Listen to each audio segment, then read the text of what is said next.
All right. No more biological men in women's sports. Wow. Big signing today by President Trump. Joining us now to talk about it is Alabama Senator Tommy Tuberville. Senator Tuberville, good to see you, sir. Tell us about the signing. Tell us what was in the signing, if you would. Well, it's been too long happening, Larry. It's just unfortunate for the last 4 years we've had to put up with this nonsense of biological boys and men participating in women's sports. And not just in sports here, but also in the Olympics. It was a great day, had a lot of people there. Executive order of putting a stop to it, but we've got to permanently do it. I've got a bill that's Protect Women and Girls in Sports Act that we've got. Hopefully we get it on the floor soon where we can make it permanent. There's no reason in the world why men and boys should be able to participate in women. It's just wrong. It's dangerous. And, it's just a great day that we finally got this done. So, Senator Tuberville, you mentioned the Olympics, so good question. How will the Olympic Committee look at this resolution? Will they abide by it? Will they fight it? What do you anticipate, sir? Well, you got to remember, Larry, this is going to be in L.A. the next time they have it. President Trump mentioned that. The Olympic Committee 2 years ago decided to let each sport decide what they wanted to do and how they wanted to handle it. Unfortunately, boxing let men participate against the women, and it was terrible. It really was. Somebody's going to get hurt. And so hopefully they come to their senses. President Trump will probably get involved in this with the Olympic Committee, knowing him, and hopefully we can get all men and boys banned from any kind of sports in the Olympics. It's just not fair. You know, it's so ironic to me, Senator, politically, for all these years, going back to, I'm going to say, Gloria Steinem in the 1970s, over 50 years, the Democratic Party said it was the party to defend women, okay?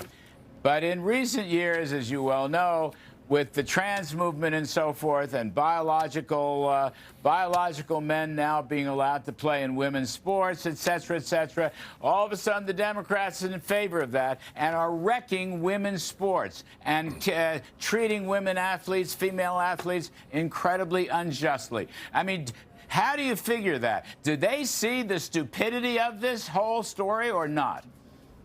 Yeah, they see it. They just won't admit it. The problem they have, Larry, is they've lost the middle class.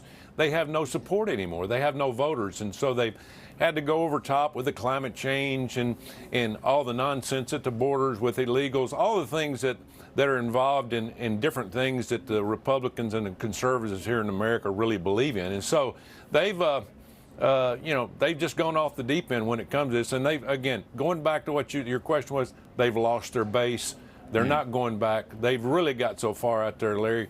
Even the Democrats, a lot of Democrats voted for President Trump because of this one issue that the Democrats kept pushing. Yeah, I mean, I think it's quite extraordinary. If I can add one more topic to our discussion today, Senator Tuberville, President Trump talking about Gaza, talking about the United States clearing out Gaza, taking over Gaza, working with other countries in the Middle East, perhaps Saudi Arabia and others, private enterprise, to rebuild a new Gaza. I know you've followed this keenly, sir. What can you tell us on that one? Well, first of all, nothing positive has really happened, Larry, in 45 years. You got to think about that. It's not working, whatever's going on. President Trump is trying to put a fix to this. Now, the problem is you have the people now that are in Gaza. What do you do with them? The Saudis aren't going to take them. They're not going to Jordan. We're probably going to have to do something to get them to take a few of them. But when you do that, how do you separate the Palestinians from Hamas? You're just moving one problem to another. I understand what President Trump's wanting to do to try to clean all this mess up because there's no infrastructure, water, electricity, there's none of that. But he's looking for a possible way to answer this problem that we have. It's a huge problem.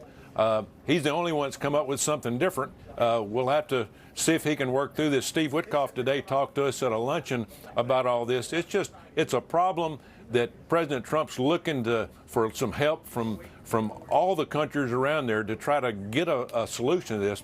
But right now, he's the only one that's come up with something different. Might work, might not. But there's no question he's going to clamp down on Iran. And there's no question, not only will the sanctions be tightened and the oil turned off as much as possible, but also no nuclear weapons. Iran cannot have nuclear weapons. And I don't know whether president's elaborated on that or not. What do you think? Yeah, no, 100%. That can't happen. Iran can't get a nuclear weapon. They're probably getting closer and closer. We just really don't know how close. But we've got problems with all their people that they support, the Houthis, again, Hamas, the people up in Hezbollah, in Lebanon. It's been a total problem with all these people. So at the end of the day, you know, we got to stay with President Trump, keep him in a situation where he's got a chance to get some answer to this. So let's stay with him and give him an opportunity to do whatever he needs to do to get a solution to whatever's going on in the Middle East. All right, Senator Tommy Tuberville, thank you ever so much, sir. We appreciate it. All right. Thank you.